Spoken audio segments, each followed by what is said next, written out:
পারি নাই, ভোট দিতে পারি নাই। সেই ভোটের জন্যই এমন একটি সরকার আমরা ইউনূসকে সমর্থন করেছি। এই ইউনূস সরকারি দেশে আমার ভোট আমি দিব দিনে না, দিনে রাতে না। সেই ভোটের মাধ্যমে ইনশাআল্লাহ বাংলাদেশের মানুষ, বাংলাদেশ জাতীয়তাবাদী ও সমমনা দল যারা রাস্তায় সড়কে হাসিনার অত্যাচার সহ্য করে আন্দোলন করেছে, সেই সকল দলকে ভোট দিয়ে ইনশাআল্লাহ একটি সরকার তারেক রহমানের গঠন করতে পারবে বিশ্বাস। নিরাশ হওয়ার কিছু নেই, কারণ নিরাশের দল বিএনপি না, হতাশার দল বিএনপি না।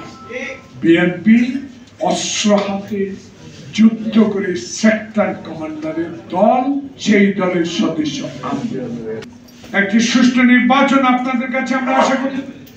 সন্দেহ আমাদের নাই, কিন্তু এই সন্দেহ দূরীভূত করতে হলে অচিরে এদের তালিকা প্রকাশ করে আগামী যেদিনে নির্বাচন হোক ফেব্রুয়ারিতে, সেই নির্বাচনের আগে এদেরকে সরাতে হবে। সরকারের দ্বারাই কি নির্বাচন বানচাল হয় কি, এই বিষয়গুলো সবসময় মাথায় রাখতে। আমরা সন্দেহ করছি না, কিন্তু সন্দেহটা এসে যায়। সন্দেহটা এসে যায় এই কারণে কিছু কথাবার্তা,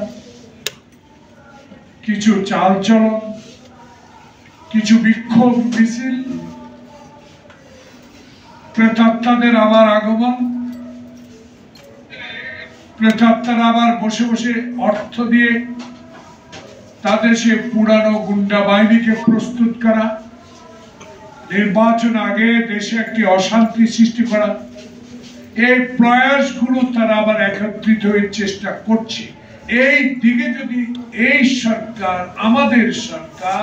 আমাদের সমর্থিত সরকার, ওয়াসিম মুগ্ধ খোকনের রক্তের সরকার যদি নজরে না দেন, তাতে আমাদের তো সংখ্যা